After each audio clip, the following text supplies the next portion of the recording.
So good morning, everybody. I will trust I'm getting distracted because I'm still letting people more into the room. So we've had over 250 people subscribe for this one today. So this is clearly a big topic that is probably close to many of our hearts working within the sector. So thank you so much for joining us today for Parenta's second webinar for the year. This one is all around anxiety. Anxiety is a topic that's always, I think, something that can manifest itself in many different ways or show itself. So we really wanted to get this topic in front of everybody to help our early years sector to see how you can support the children within your setting, as well as your staff, and I suppose for yourself as well as managers, because we've got a lot to cope with within the sector. So we have a fantastic guest speaker today, which I'll hand over to Gail James in a minute. Just to let you know, if you can please just keep yourself on mute. If you want to keep your camera on, that's really nice to see everybody's faces, so we can see, you know, if there's any response. You all have an opportunity to ask questions at the end, so please put it into the chat. You can either message myself or Gail, or just put it into the chat for everybody to see, and we will ask those questions to Sonia at the end. And I'm sure there's going to be many questions and asking questions to see how we can help you guys even further. So I will pass over to Gail James, who will introduce our lovely guest speaker today. Thank you. Thanks, Adele. We're so lucky this month to have Sonia Mainstone-Cotton with us. Sonia's career spans pretty much 30 years in the early years sector. She's a participation trainer, she's a nurture consultant, she's an author, and she's here today to help us understand and recognise what anxiety is and how we can spot the signs in our setting, in ourselves, and the parents of the children in our care as well. As I say, Sonia's worked in the industry for about 30 years. She's currently working with a specialist team in Bath, supporting 3 and 4 year olds who've got social, emotional and mental health needs.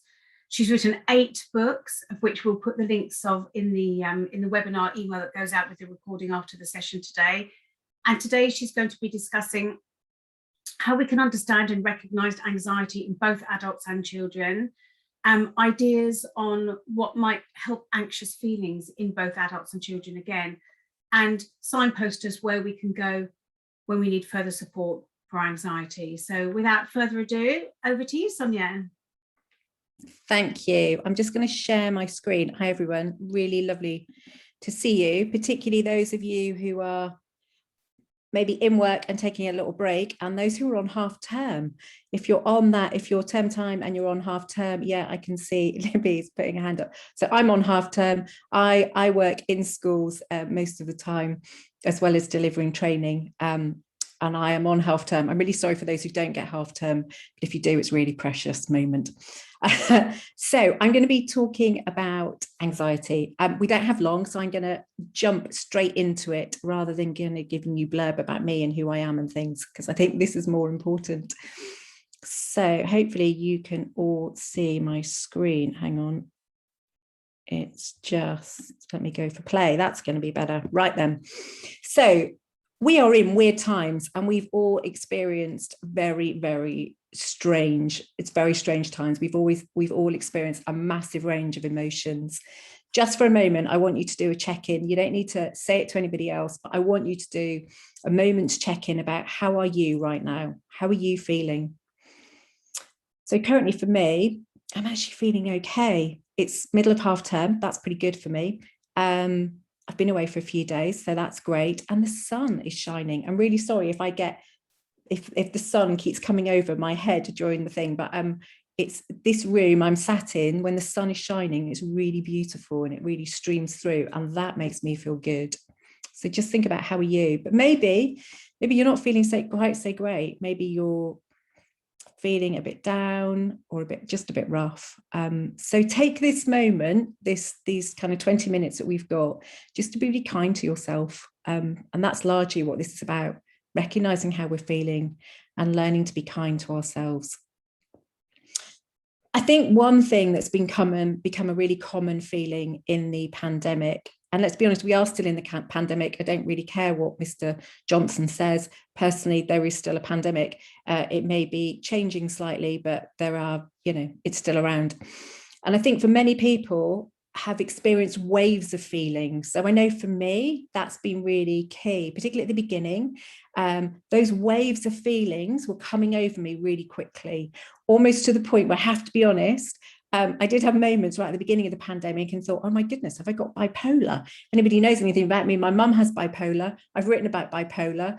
My feelings were changing rapidly. I don't have bipolar. I think it was a really normal experience of a lot of people, those changing feelings, quickly changing. And those waves are still happening, maybe not as rapidly, but it's still going on for me and still going on for many people. And I think we all need to really take note of that. And I think we are often forgetting and moving and going, well, it's happened, hasn't it? And we've just got to get on with it. And we have, but we also need to recognize this has brought about a huge amount of change for all of us. And for some people, it has made them hugely, hugely anxious. And I think for some who had anxiety anyway, it's increased their anxiety. For others who've never experienced anxiety before, they have found anxiety creeping up upon them. So I'm just going to look at a little bit about what that might look like. Now, the first thing to say is I'm not a medic, okay? So I'm not an expert around this from a medical point of view. I do a lot of work around wellbeing with staff and children and around mental health with staff and children. But I have put some slides at the end about where you can go for further information. And that's really important. If this is something that you're really, really struggling with, that's okay, but you will need to go and find some additional help. So what is anxiety? Oh, it can be described as many things, but a kind of quick description of it is it's a feeling of unease. Sometimes people describe it as a feeling of heaviness. It may be that you're recognizing that you're worrying a lot more. So I'm somebody who can definitely catastrophize very, very well. So worrying, catastrophizing can often be a sign of anxiety. Being quite fearful, sometimes it's mild and sometimes it's severe. Now, I would describe myself as somebody who generally doesn't experience much anxiety, but sometimes I do. Last night, I went out for a night out with a couple of female friends. I haven't done that in probably 2 years. I felt quite anxious about driving last night, parking around the corner, walking around the street and coming back. Really simple things, but I felt a bit of an anxiety there. That was definitely coming from a place of not having done it in a long time. So it's kind of recognizing what's going on. So how does it feel? And this is different for everybody. And this isn't an exhaustive list. It's just a few things.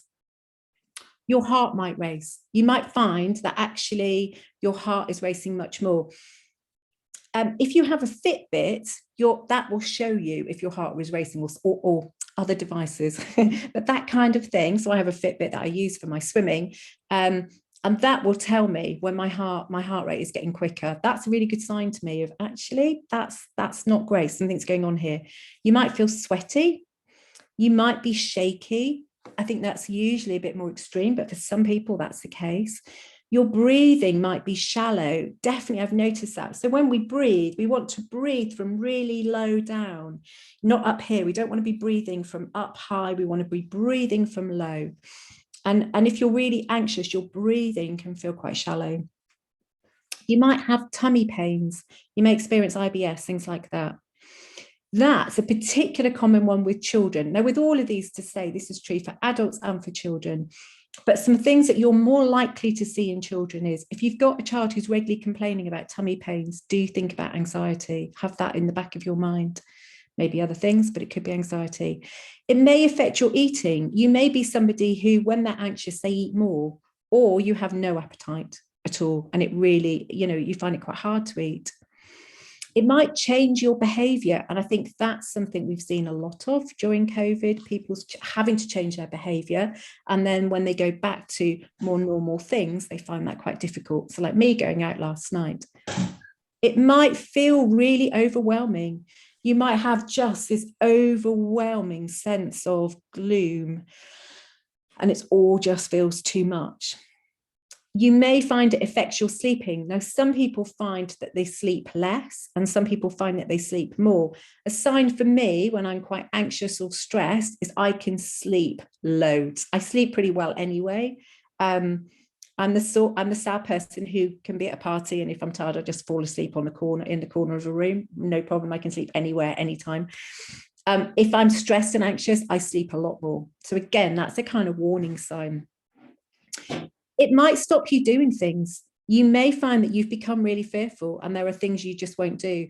So one of my closest friends has really, really high anxiety, and he finds it very hard to leave his house. It's been a massive problem for years for him. He can go down the road to the local shops, but he can't really go much further.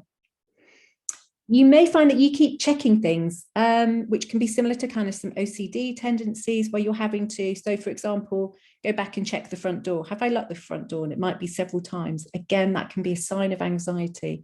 And if it becomes too much, it can really take over, and you really do need to get some additional help with that.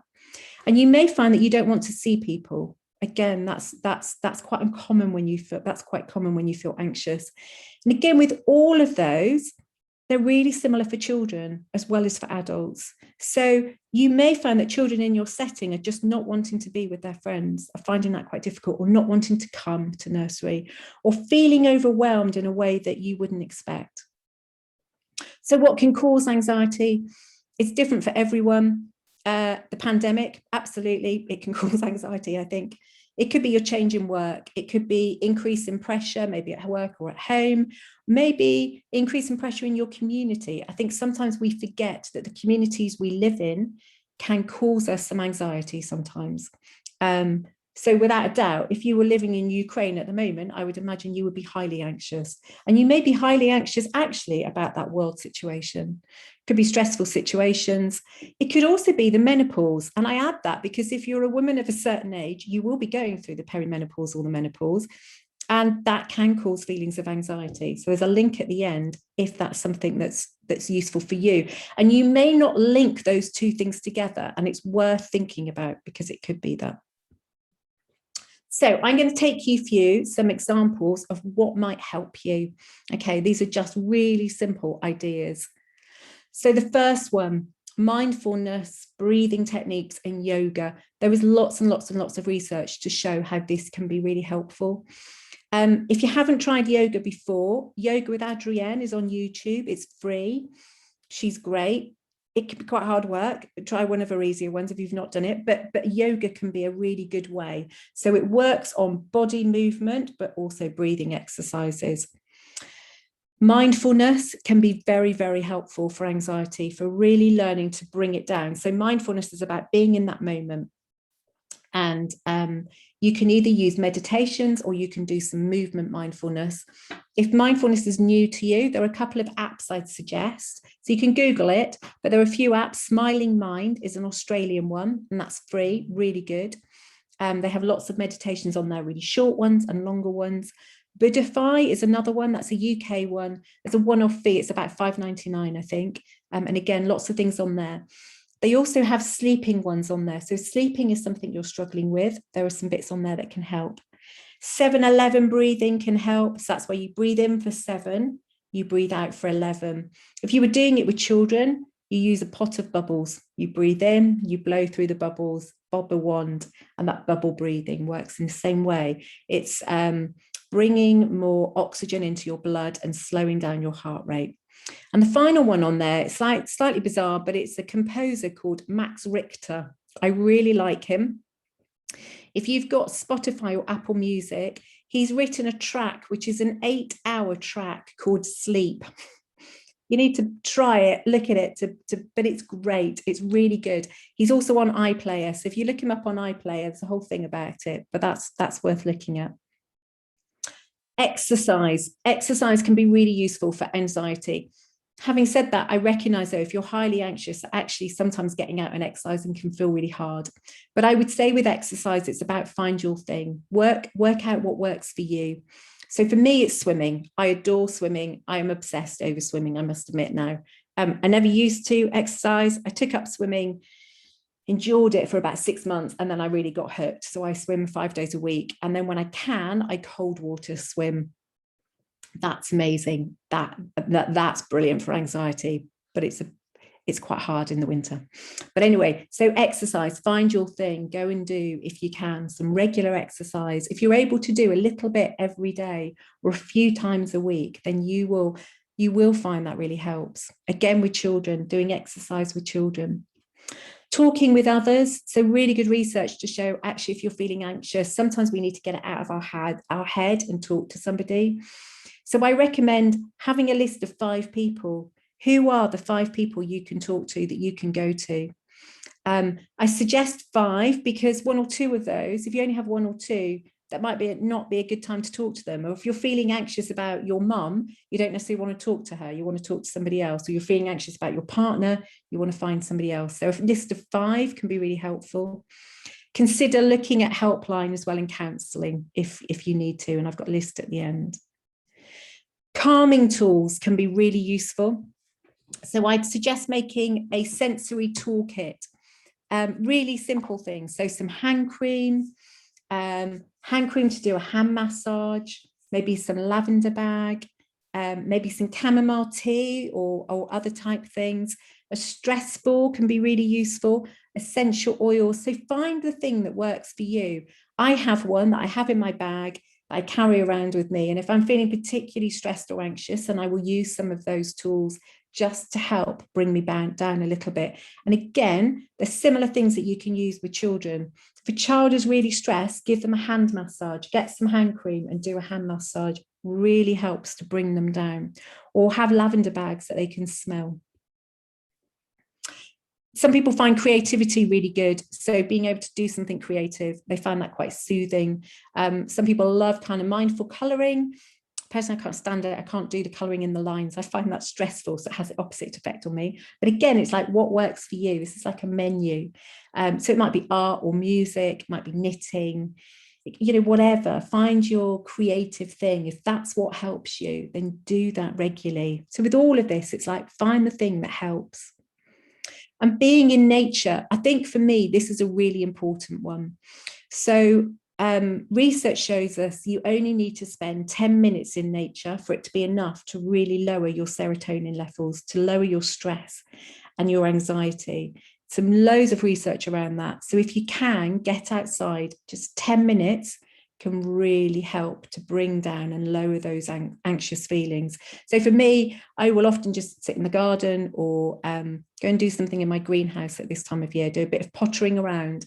And I find that often helps to kind of really calm me.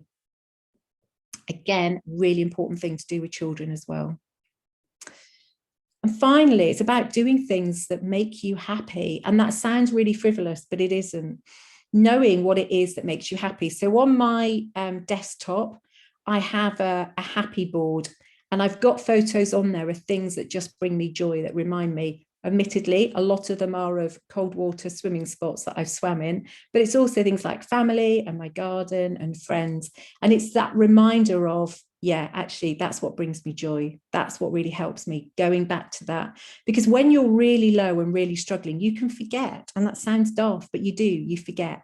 So having that photo board for me is that reminder of, oh yeah, I just need to go and plant some seeds. And that will bring me down. That will help me.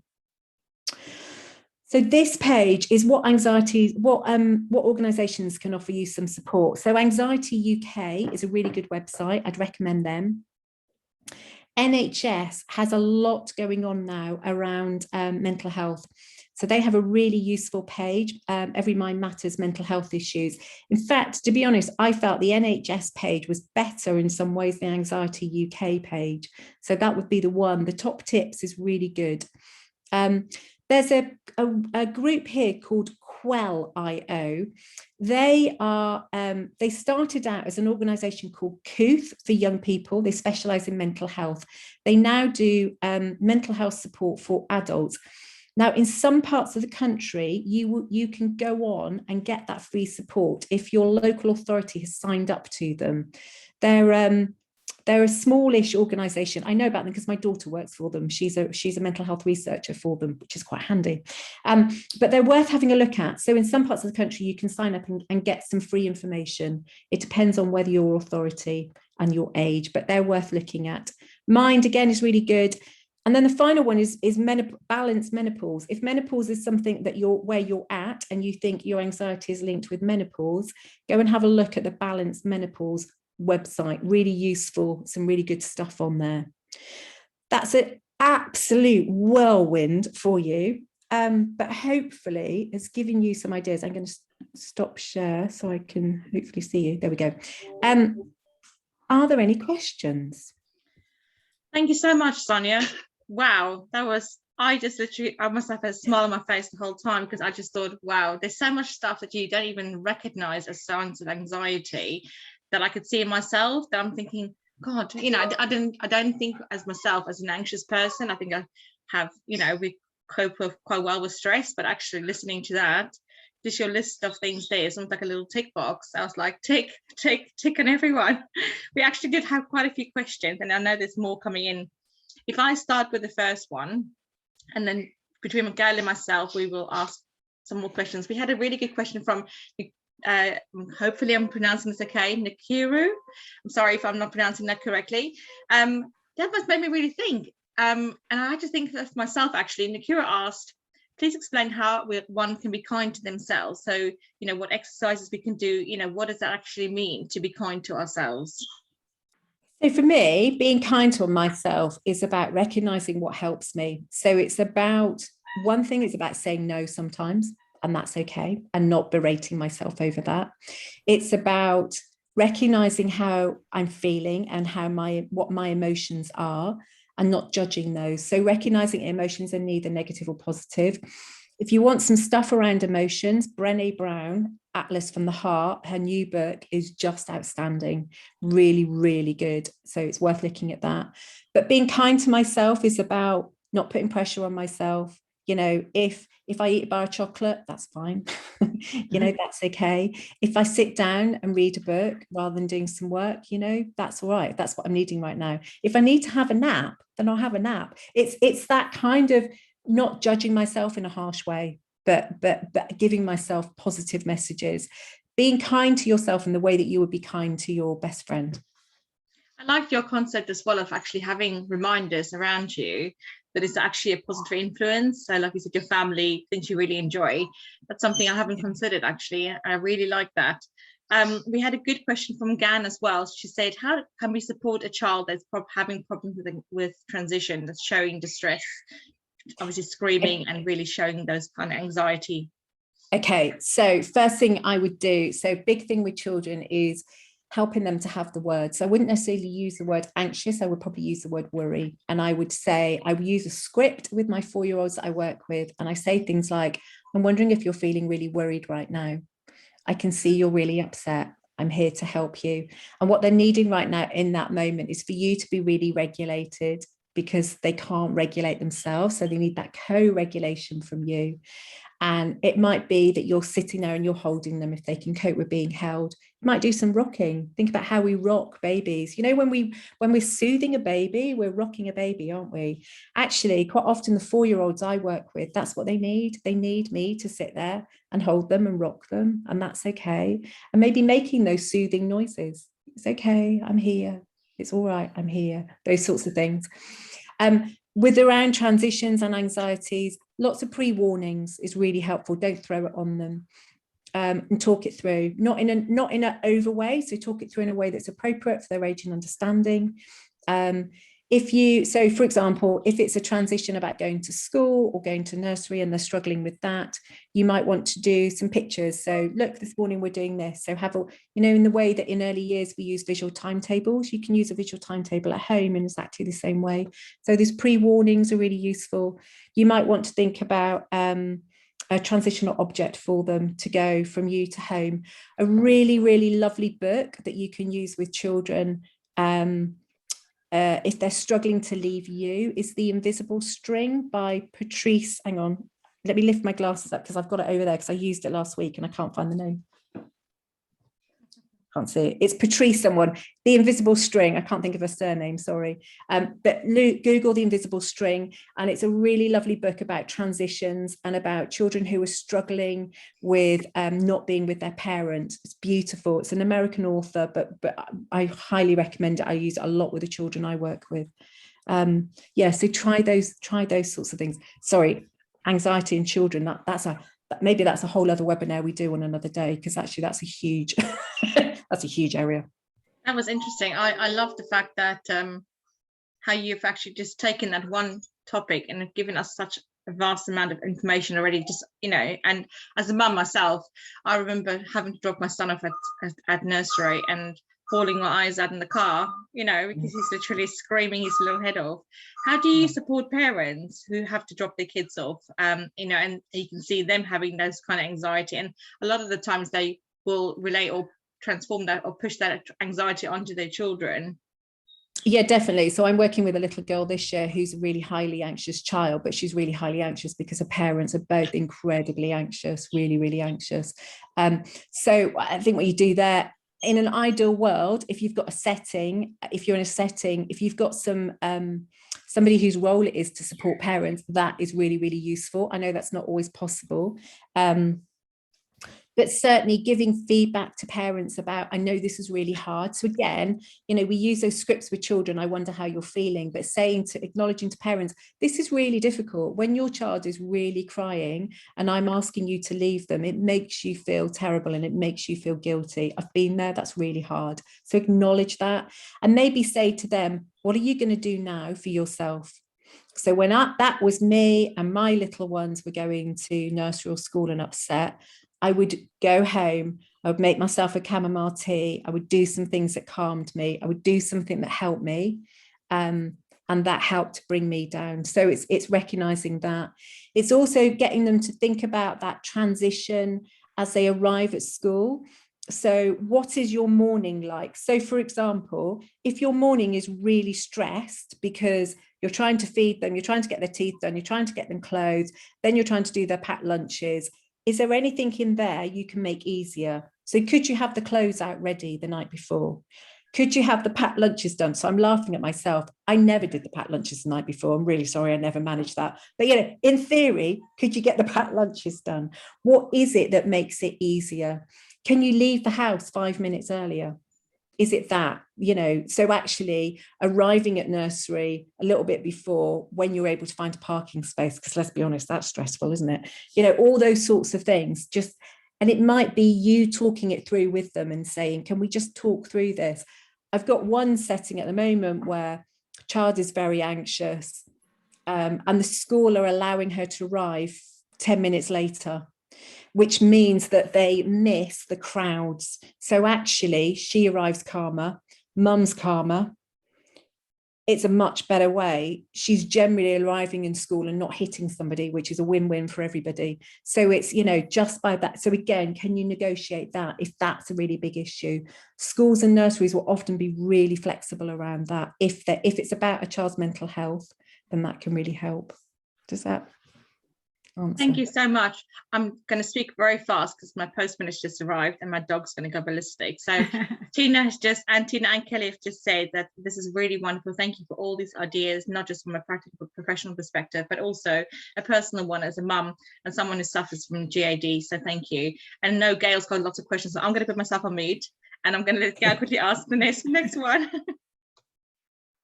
Just in time for the postman. Yes, there's some more questions coming in. I have got some more that I'm going to ask. Just a couple of comments on the previous questions regarding being kind to yourself as well. Libby had some really good ideas that I didn't want people to miss. Forgiving yourself for your own mistakes. You know, we're only human, and don't worry about when you have those dark or sad thoughts. They're just thoughts, and try and work through them. So that was a top tip there from Libby.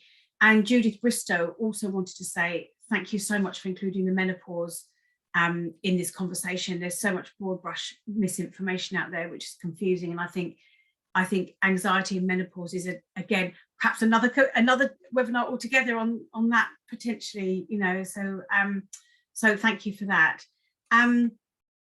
There's one that's coming, which is really pertinent actually.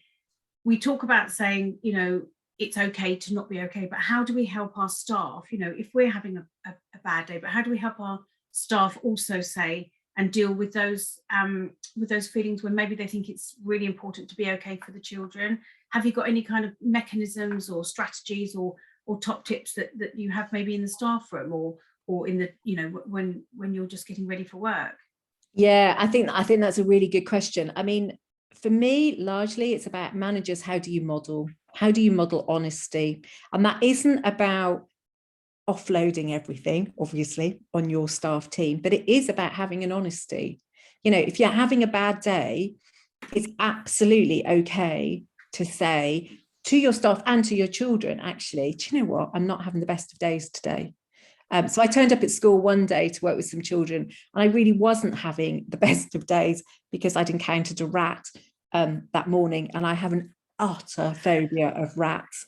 And so I was just really honest and said to the children, I'm not having the best time this morning. I found a rat and they really, really scare me and make me, and my heart was really racing, and it puts me on edge for the whole day. So to some extent, I'd be honest. Obviously, when you're with children, to some extent, we talk about leaving things at the door, don't we? We arrive at work and you leave your baggage at the door and you just put on this mask. And to some extent, I agree with that. But to some extent, if I'm honest, I don't completely agree with that, because I do think it's okay for children to know that we are real, that we have feelings and emotions, and sometimes we feel sad. Now, obviously, it's not about you going in there and letting it all out in front of the children. That isn't appropriate. But if you're having a day and you're feeling sad, you need to be able to say that in your staff room. And sometimes you need to be able to appropriately say that, if that's appropriate around the children.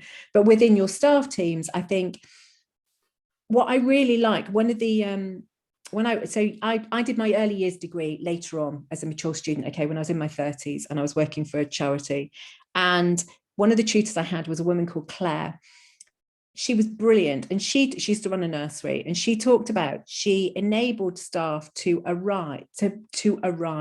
And what arriving meant was that she would welcome them. She made sure she was the first there. Whenever people arrived, she would welcome them by name and go, "Hi, Joe, how are you today?"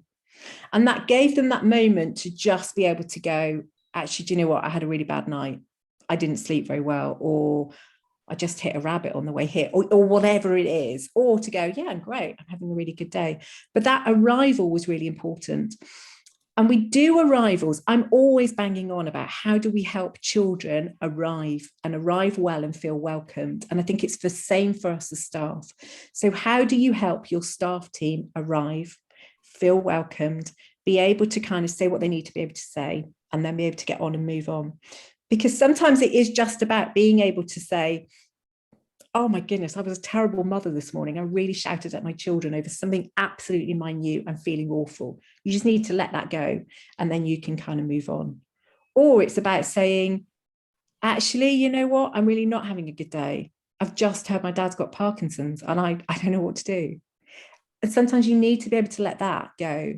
And then you've got staff around you, hopefully, who will check in with you later and go, "How are you? Are you okay?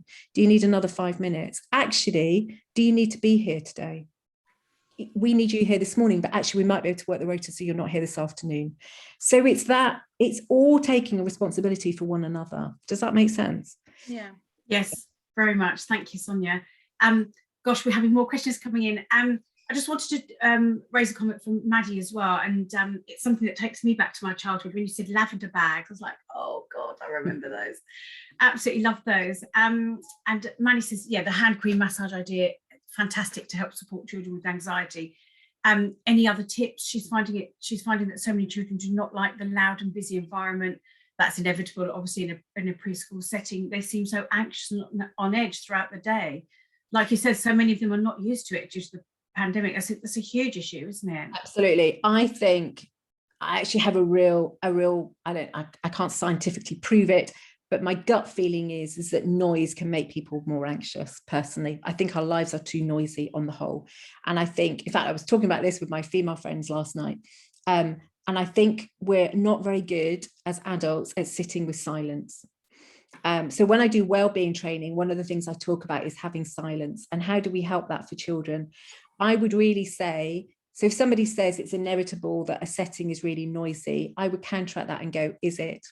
Because actually, I don't think that's the case.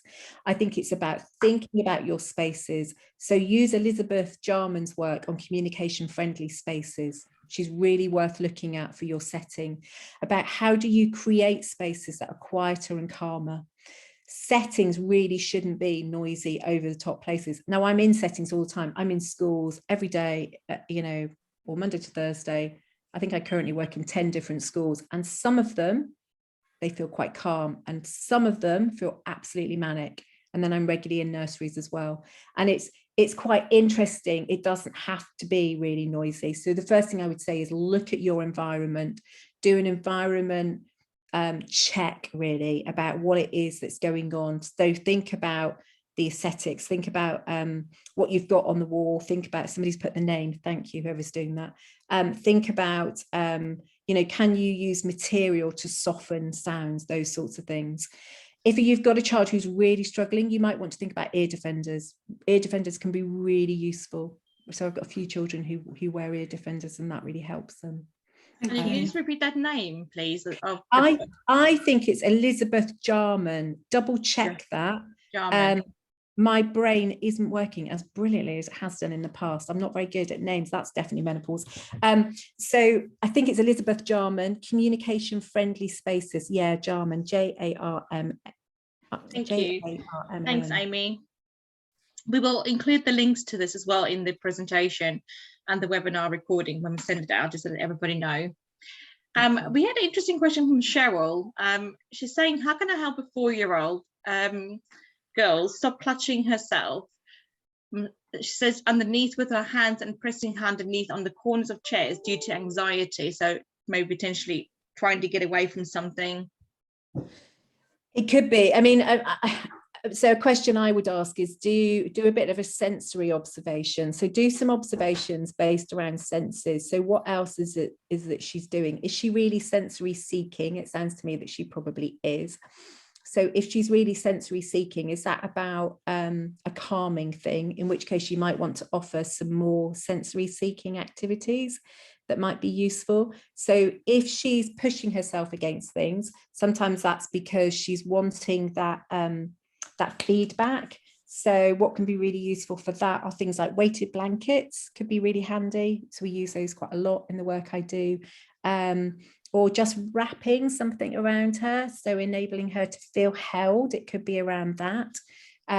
It could be that you need to look at your sensory resources and see if any of those are really helping her. It could be that you need to have a think about, is it sensory seeking as in she's touching and smelling and licking lots of things? Licking might sound a little bit bizarre, but again, that's a sensory seeking activity.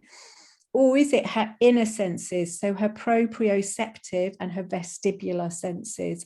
So is she needing to, so proprioceptive senses are around pushing and pulling, so lots of those sorts of things.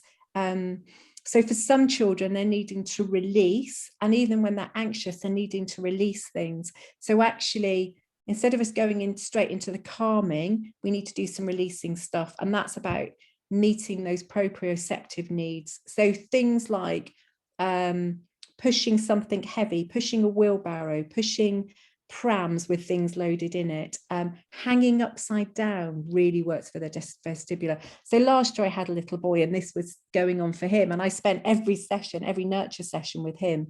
We would do circuits, and we would do lots of climbing and lots of hanging down, and all those sorts of things. Brilliant.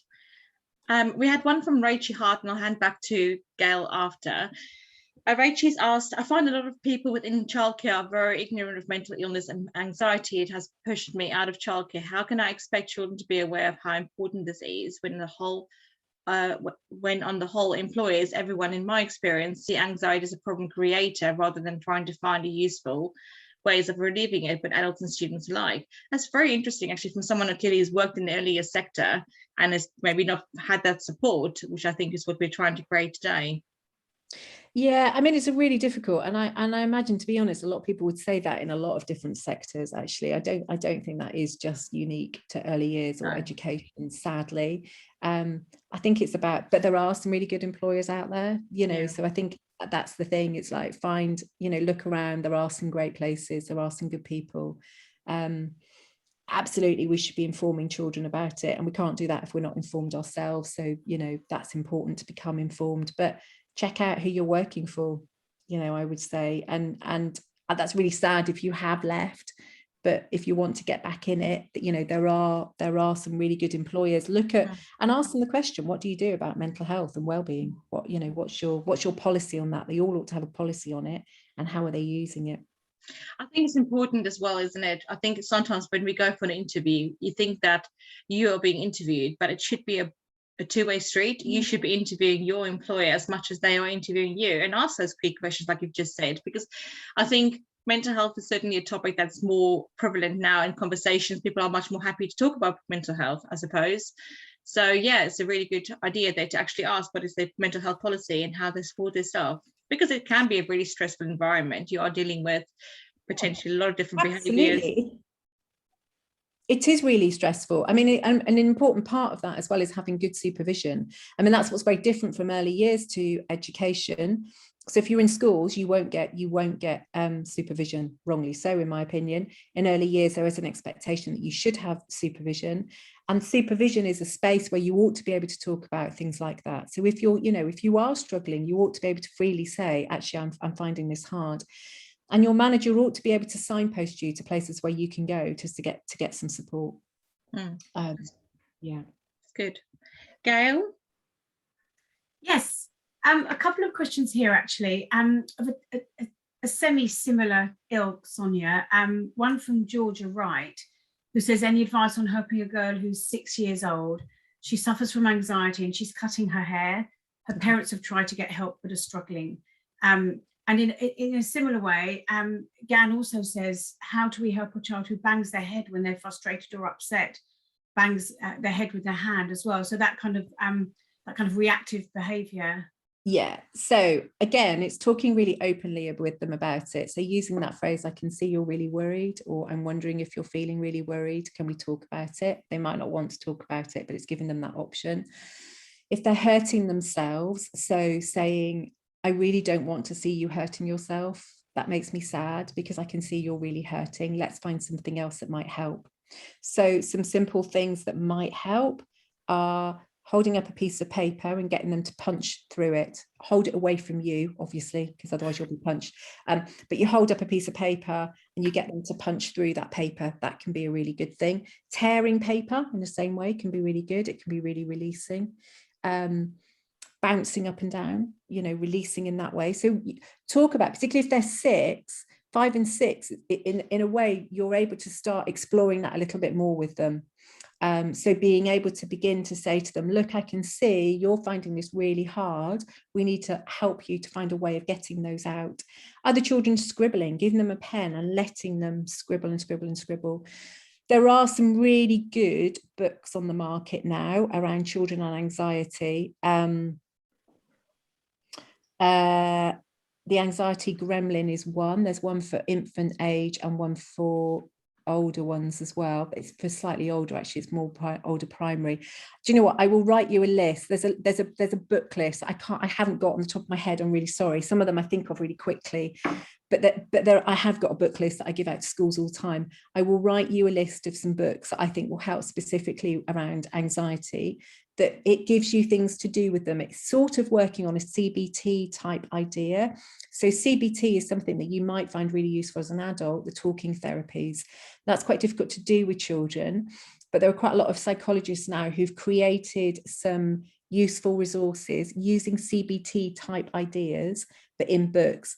The downside of them is some of them are worksheets. And if I'm honest, I'm not a massive fan of worksheets, but having said that, some children find them really useful. So actually, know your child, but I'll write you a list of books. Have a look at them. If you go on Amazon, love or hate Amazon, there's problems with it, I get that. But if you go on Amazon, you can actually look inside a lot of those books. So it will show you what they look at. So you'll get a sense of what it might be, or just try and get them from your local library. But I will send you a list of that. If they're younger children, I would do some of those exercises, like I said, so kind of punching through paper, hitting pillows, things like that. It's helping the children to come up with ways with you of being able to recognize actually what is it that's going to help them. The reason why they're hitting something or cutting their hair is it's a releasing exercise. I mean, I've had a 4-year-old cutting their skin before now where they were really anxious, so it can happen. It's about as well recognizing what's going on for them.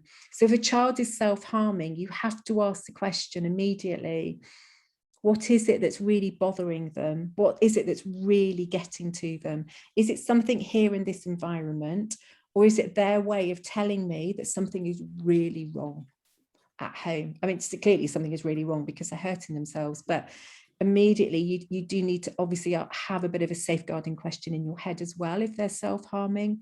The other thing to remember is sometimes children who are anxious, you may need to ask the question, are there other neurodiversity issues going on? So have they got, is autism a possibility? Because sometimes children on the autistic spectrum can really show high anxiety. Now that's not, I'm not quickly saying we need to diagnose all children with autism, not at all. But I've got one child at the moment who's selective mute, highly anxious, doesn't have any of the normal reasons of the children that I work with to be anxious. You know, there isn't difficulties in the family home, there isn't bereavement, there aren't all those sorts of things that I would normally question. We're now beginning to wonder if actually he does have whether there are autism traits going on and whether we need to get some support there. So if that's the case, you need to be obviously making referrals to paediatricians and things like that. Fantastic. Wow. I don't know about everybody else, and I've still got people coming in. I'm just going to leave this other person who's just joining us right at the end almost. Sonia, my goodness, can I just say thank you? Wow. From my side, I have learned so much. So thank you very much. This has been really great. That is the end of our questions, unless anybody has got one last question. You can put yourself off mute if you want to ask something. Going? No? Just, she mentioned about the whole sensory seeking, and we do get a lot of children that like to sort of lick the Play-Doh, if you will. And often we find that's because of the salt content. You know what I mean? They just like taste the salt, because obviously there is, you know, salt in the Play-Doh. But is there anything that we can sort of do to support that? Because you mentioned that's obviously a sensory seeking thing, but what can we do to, So if you've got sensory seeking children, really think high about your sensory opportunities. Give them loads and loads of sensory play. So Play-Doh is a classic. We're good at doing that. Cold pasta, brilliant. Sensory rice. So sensory rice is where you dye rice with paint. Sensory rice, really good. I mean, obviously all of these, think about if they're oral. So if they're oral, then if you put things in the mouth, you know, think really carefully there.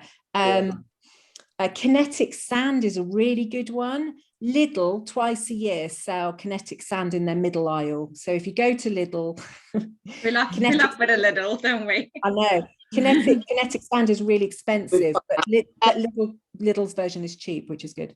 You can actually make it with Polenta, actually. So, you can.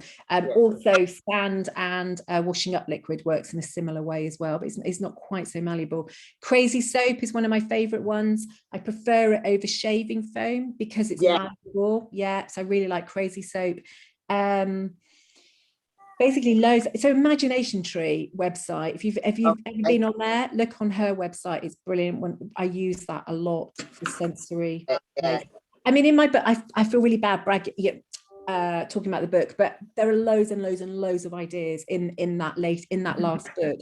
The idea of it is written to be really practical. So there are masses of ideas, both from myself and from the team I work with. So lots and lots of ridiculous ideas. Thank you. Thank you, Sonia. Sonia has also been very kind, giving us a book of hers that we are going to do a prize draw today of everybody who's actually attended the webinar today is going to go into a prize draw. So one of you lucky winners could win Sonia's amazing new book. So thank you so much, Sonia, and you have been fantastic. And thank you for everybody attending. And there'll be a next month's webinar, Gail. Yes, next webinar is in a month's time, and it focuses on leadership and self-development, and how do we as practitioners, whether we're team leaders or a manager or even apprentice, can show and develop our leadership our leadership skills. It's going to be really interesting. Thank you so much, everybody, and have a lovely day. And we wish you guys all the success in your settings. Thanks very much. See you all next month. Thank you so much. Thank you. Bye-bye, Bye-bye. guys. Thanks. Bye-bye. Bye. Much. Thank you. Bye.